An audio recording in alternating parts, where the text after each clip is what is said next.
YouTube पे आने की वजह थी मेरी बीमारी, और बीमारी के साथ जो मैंने सुसाइड करने का सोचा।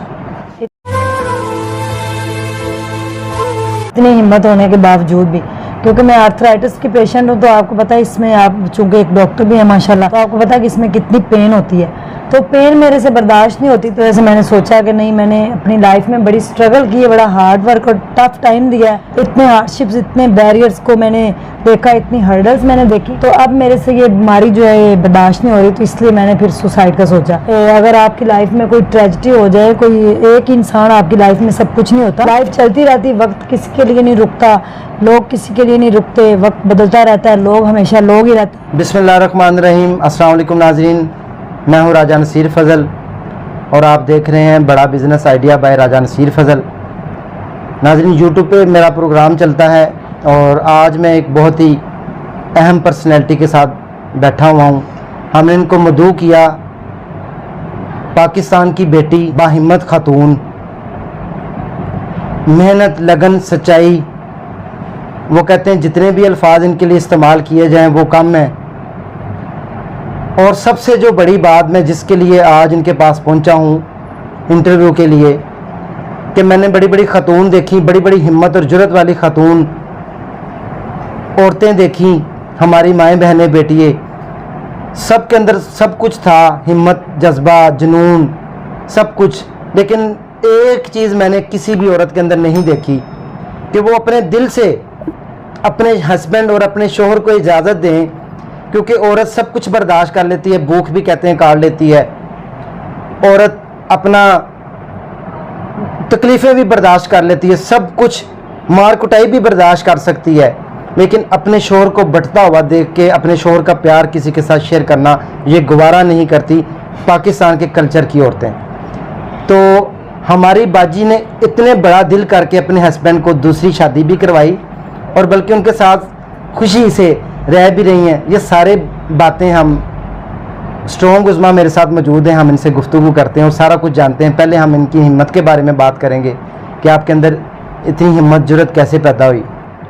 अस्सलाम वालेकुम। जी वालेकुम अस्सलाम। क्या हाल चाल है?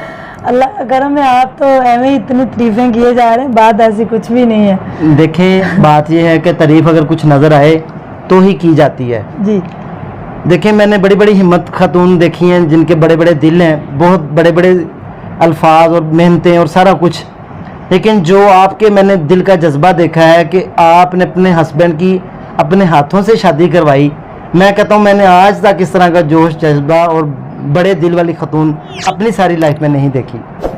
जी, सबसे पहले तो मुझे आप ये बताएं कि आपने अपनी ज़िंदगी का आगाज़ कैसे किया और यूट्यूब की तरफ आप रुझान कैसे बढ़ा, माइल कैसे हुई, इंस्पायर कैसे हुई और ज़िंदगी में क्या क्या मुश्किलात उठाएं? जी, YouTube का आपने पूछा है कि मैं YouTube की तरफ कैसे आई, तो मेरे ख्याल में मैंने काफ़ी दफ़ा ये एक्सप्लेन किया डिटेल के साथ कि YouTube पे आने की वजह थी मेरी बीमारी, और बीमारी के साथ जो मैंने सुसाइड करने का सोचा, इतनी हिम्मत होने के बावजूद भी, क्योंकि मैं आर्थराइटिस की पेशेंट हूँ, तो आपको पता है इसमें, आप चूँकि एक डॉक्टर भी है माशाल्लाह, तो आपको पता है कि इसमें कितनी पेन होती है।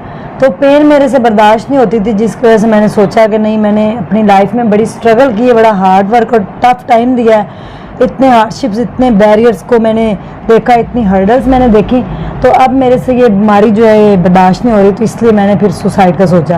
तो उस लम्हे फिर मेरे बेटे ने मुझे जो है ना वो मोटिवेट किया, उसने मुझे बचाया और उसने मुझे कहा कि मामा मैं आपको यूट्यूब पे चैनल बना के देता हूँ, इससे इनकम आती है। मैंने कहा यूट्यूब क्या होता है, क्योंकि मुझे पता ही नहीं था कि यूट्यूब क्या है, इसके ऊपर वैसे मुझे इतना पता था कि यूट्यूब है कोई, लेकिन वो चैनल क्या होता है, कैसे बनाते हैं, इसके ऊपर काम क्या लोग करते हैं, डिफरेंट चैनल्स कैसे होते हैं, ये मुझे नहीं पता था। तो उसने मुझे कहा कि मैं आपको चैनल बना के देता हूँ, आपकी स्टोरी बड़ी इंस्पायरिंग है, मोटिवेशनल है, इससे लोग बड़ा मोटिवेट होंगे, आप लोगों को बताइएगा दिस एंड डैट कि मैं वो उज़मा थी, आज मैं ये हूँ। तो उससे जब इनकम आएगी ना, तो वो आप वुमेन एम्पावरमेंट के ऊपर जो है ना वो आप खर्च कीजिएगा, औरतों के मसाइल को देखिएगा, औरतों के पास जाइएगा, क्योंकि औरतों की बड़ी प्रॉब्लम्स हैं जैसे आपने फेस की हैं, तो फिर हो सकता है कि कोई आपके लिए दुआ भी करे तो आप तंदुरुस्त भी हो जाएंगी। तो उसका ये विजन था, तो मैंने कहा चलें ठीक है।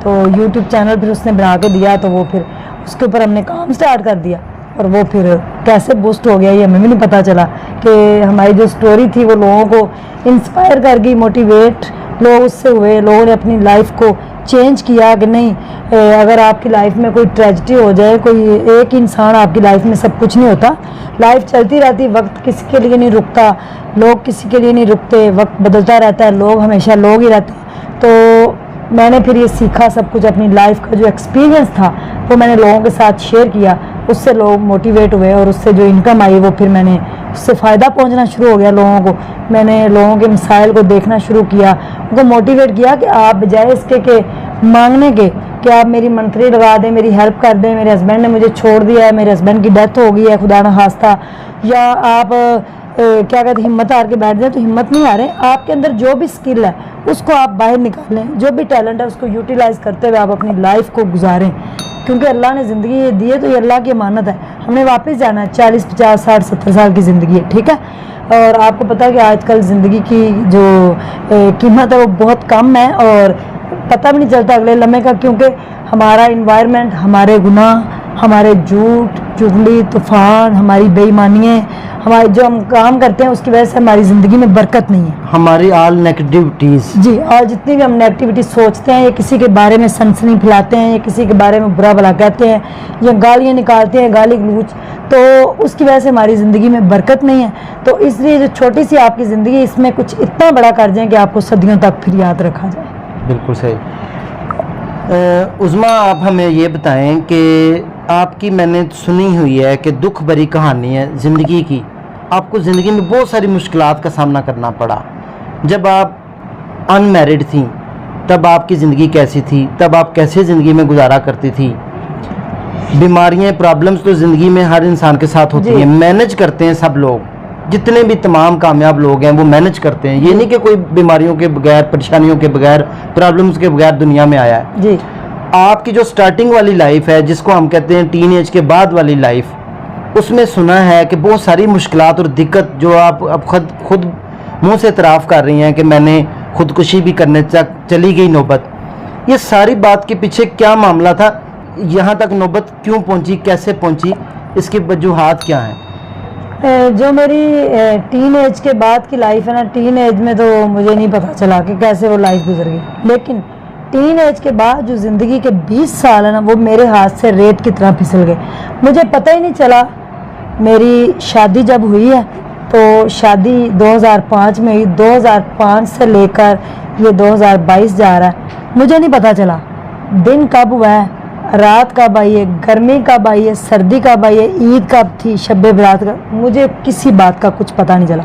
क्योंकि मैंने अपने आप को, फिर जब मेरी लाइफ में एक ट्रेजिडी हुई कि मेरे हस्बैंड मुझे छोड़ के चले गए थे, एक मेरा बच्चा था, जो कि अक्सर अब मुझे हज़ारों कॉल्स दिन में आती हैं कि मेरा हस्बैंड मुझे छोड़ के चला गया है, मेरा हस्बैंड, मेरे इतने बच्चे हैं, मेरा एक बच्चा है, मेरे 2, मेरे हस्बैंड जब मुझे छोड़ के गए हैं, उस फर्स्ट हस्बैंड आपके? जी, मेरे फर्स्ट हस्बैंड। आपकी एज कितनी थी तब? उस टाइम मैं 22 साल की थी। तो शादी को कितनी देर हुई थी उनके? 2 साल। यानी कि आपकी उम्र 20 साल थी, फर्स्ट शादी हुई जी। घर वालों ने अरेंज शादी की थी आपकी? जी अरेंज, और मुझे उनसे लव बड़ा हो गया था, ठीक है, तो इसलिए वो लव फिर मुझे महंगा पड़ गया। नहीं तो छोड़ा क्यों उन्होंने? वो कुछ करते थे ये काम, पता नहीं, कोई एडवर्टीजमेंट का काम करते थे, मुझे नहीं पता, और जो एडवर्टीजमेंट वो कमर्शियल काम करते थे, वो समझते थे कि हर चीज़ जो है वो कमर्शियल है, तो मैं भी उनके लिए कमर्शियल थी, ठीक है। तो वो मुझे भी एक साइन बोर्ड की तरह ही समझते थे कि सड़क के ऊपर लगा हुआ कोई साइन बोर्ड जैसे मेरा लगता है तो वैसे ही है, तो उन्होंने मुझे भी ये समझा। तो हम बड़े सिंपल से लोग थे, मुझे उन्होंने छोड़ा इस वजह से था, एक तो मैं अनपढ़ थी और दूसरा हम गरीब थे, ठीक है। ये 2 बातों की वजह से मुझे छोड़ा गया था कि ये बेवकूफ़ है, अनपढ़ है, जाहिल है, वो पढ़ा लिखा था, तो इसलिए वो मुझे छोड़ के चला गया। मुझे तो छोड़ने की चले कोई बात नहीं, मेरी किस्मत थी ऐसी, मैंने कहा मुझे छोड़ के वो चला गया, बट जो मेरी फैमिली के साथ उसने चीट किया वो ज़िंदगी भर नहीं मैं भूल सकती। मेरी अम्मी अब्बू का छोटा सा घर था 1.5 मरले का, जो मैंने और मेरे अब्बू ने दिन रात पैदल चल के कई घंटे, 4 घंटे हम पैदल चले, और हमने जॉब की, फैक्ट्रियों के अंदर धागे काटे, वो ज़ख्मों के निशान मेरी उंगलियों पे आज भी हैं। वो बड़ी मुश्किल से हमारा 1.5 मरले का घर बना था, वो जो घर बेच के गया था ना, वो आज तक नहीं भूलता। तो वो घर आपके हस्बैंड ने बेचा था? जी, मेरे अम्मी अब्बू के साथ मैं रहना शुरू हो गई। तो शादी के बाद यानी कि थोड़ा अरसा वो मुझे उसने अपने साथ रखा, फिर मुझे इधर ही छोड़ गया। फिर उसने ये कहा कि ये घर हम बेच देते हैं, बड़ा लेते हैं। तो बड़े के लालच में उसने मेरी अम्मी अब्बू का घर बेच दिया और बेच के पैसा लेके मुझे और मेरे बच्चे को भी चुराहे पे बिठा के तो चला गया, दोबारा वापस नहीं कभी आया। उसके बाद फिर सुनने में यह आया कि उसकी डेथ हो गई। कहाँ हुई, कैसे हुई, इस बात का आज तक पता नहीं। तो उज़मा, शादी करने से पहले घर वालों ने आपके हस्बैंड में क्या ऐसी खूबी देखी थी कि अपनी बेटी की शादी कर दी ऐसे बंदे के साथ? मेरी 1 साल उसके साथ एंगेजमेंट रही है, लेकिन मेरी बात कभी नहीं हुई। फ़ोन का आपको पता इतना कॉन्सेप्ट नहीं था 2005 में। तो पढ़ा लिखा था, काम अच्छा करता था और गोजरा में उसके यानी कि ददयाल का घर था। उसके चाचू फुफ्फो सारे यहाँ पे रहते थे, खुद वो कराची रहते थे। उसकी अम्मी भी आई तो अच्छे लोग लगे शायद। तो मेरे अम्मी को शायद अब्बू को ये लालच था कि हम लोग गरीब हैं कि उन्होंने इतनी जहेज़ की डिमांड नहीं की थी, ठीक है, कि जहेज़ जो देंगे। तो ये शायद इसीलिए लालच में थोड़ा आगे कि हम गरीब लोग हैं, हमारी बेटी का घर जो अच्छा वो बन जाए। हर माँ बाप की ख्वाहिश होती है कि लड़का पढ़ा लिखा हो, अच्छा हो, कमाता हो, ये हो। तो ये नहीं पता था कि वो हमें पता नहीं कहाँ हमारी ज़िंदगी को इतना चैलेंज बना देगा कि बाद में ज़िंदगी के जो 2 साल उसके साथ मेरे गुजरे हैं, वो ज़िंदगी के आगे जितनी भी मेरी ज़िंदगी है, 50 साल की है, 60 की है, 70 की, वो 2 साल मुझे ज़िंदगी के कभी नहीं भूलेंगे, जो तकलीफ़ें उसने मुझे दी।